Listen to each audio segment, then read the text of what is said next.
It's the 11th minute after the Chiefs have claimed a victory over the Cleveland Browns in Week 15, their first double-digit win in 2 months. The most pressing story, however, is not the scoreline, Chiefs 21, Browns 7, but what's unfolding in the aftermath. A cart making its way to the visitors' locker room. Moments later, Patrick Mahomes, now a passenger on that cart, emerges from behind the double doors. Still in partial uniform but walking on his own, Mahomes heads to the locker room, where a series of tests await to assess the extent of his injured right ankle. As of now, the X-rays are negative, and Mahomes appears to be walking relatively fine. But the Chiefs are 13-1, only their second time holding this record in franchise history, and the most important question hanging over them is not the immediate concern of Mahomes' ankle, but rather the larger issue that predated this injury. Before the injury, Mahomes struggles on the field. Context of Mahomes' injury paints a broader picture. Yes, the ankle is a legitimate worry, but it is just the latest development in a series of concerning trends for Mahomes and the Chiefs' offense. On Sunday afternoon, Mahomes took a punishing tackle after a fourth-down incompletion. He hobbled off the field, his injury seemingly more of a symptom than the root cause. His departure wasn't due to the severity of the game's stakes. After all, the Chiefs were leading comfortably by a wide margin, but rather the relentless pressure he faced from a defense that had been wearing him down all game. Mahomes' performance reflected the mounting frustrations. He completed only half of his 38 pass attempts, posting the lowest completion percentage of his career. On top of that, his 4.2 yards per pass attempt marked his second lowest total ever.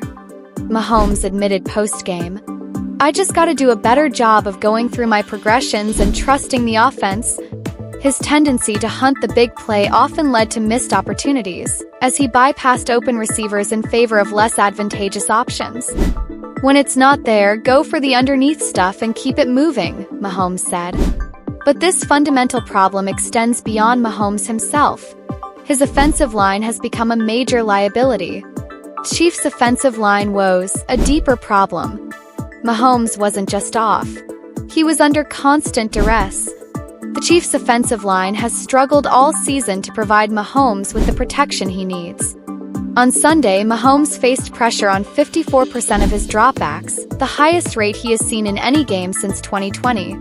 As much as Chiefs head coach Reid has been criticized for relying too much on Mahomes' arm, the reality is that the offensive line's inability to protect the quarterback has become a more urgent problem. A quick 5-step dropback, once a staple of Kansas City's offense, now seems like an invitation for disaster. When the line can't keep defenders at bay, a simple dropback becomes a liability, exposing Mahomes to hits and further setbacks. During one stretch in the third quarter, the Chiefs went 4 consecutive possessions with just 10 total yards. Of those 4 possessions, the Chiefs attempted 8 straight dropbacks, none of which resulted in a completed pass. The struggles of offensive line changes. To make matters worse, the Chiefs have had to shuffle their offensive line throughout the season. Joe Thuney, typically the team's left guard, was asked to start at left tackle on Sunday, a move necessitated by the team's ongoing struggles at that position. Thuney's transition did little to mitigate the pressure, as Myles Garrett, the Browns' all-pro pass rusher, took full advantage of the change. Garrett pressured Mahomes 8 times, 6 of which came against Thuney, including 5 pressures in under 2.5 seconds. This was just one more patch on a crumbling offensive line, and it demonstrated just how much the Chiefs have been struggling to find consistency in protecting their star quarterback. Thuney's move, while praised by Reid for his adaptability, underscored a grim reality. The Chiefs' offensive line is not playing at the level it needs to, especially as the team heads into the critical stretch of the season. The move also had a secondary consequence. It weakened the Chiefs' already inconsistent run game. The interior of the line, consisting of Thuney, Creed Humphrey, and Trey Smith, had been a strength in the past, helping to power the team's ground game. With Thuney moved out of position, the Chiefs' run game faltered, leaving the team with few effective offensive options. A deeper reflection on the Chiefs' offense. As much as Reid tries to push the narrative that the Chiefs need to rely on their passing game to win, it's becoming clear that both the run and the pass have faltered in recent weeks. And with both facets of the offense failing, the Chiefs need to rethink their approach to avoid further injuries to Mahomes and protect their offensive future.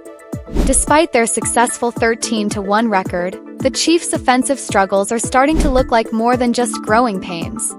It's a pattern that could have serious repercussions if it's not addressed quickly, especially if Mahomes is sidelined for any extended period of time. Reid's defense of the pass-heavy approach is understandable, but even he acknowledges that the Chiefs are in a bind. After all, when the running game isn't working either, simply throwing the ball isn't going to get them very far. Looking ahead, what's next for Mahomes and the Chiefs? The next 24 to 48 hours will tell us more about Mahomes' ankle injury and what's next for the Chiefs. But what's most concerning for the team is the situation directly in front of them: a beleaguered offensive line, an offense struggling to find its rhythm, and a quarterback who is doing everything he can to carry a flawed team on his shoulders. As the Chiefs push toward the playoffs, it's clear they need to address their offensive line issues. Whether that means more personnel changes, scheme adjustments, or a greater focus on the run game, something needs to change. Otherwise, even the great Patrick Mahomes may not be able to save them. In the end, the Chiefs are standing on the precipice of another playoff run, but it's not their quarterback's injury that's the most pressing concern. It's the broader issues with their offense, especially their offensive line, that could determine whether they go far or fall short this postseason.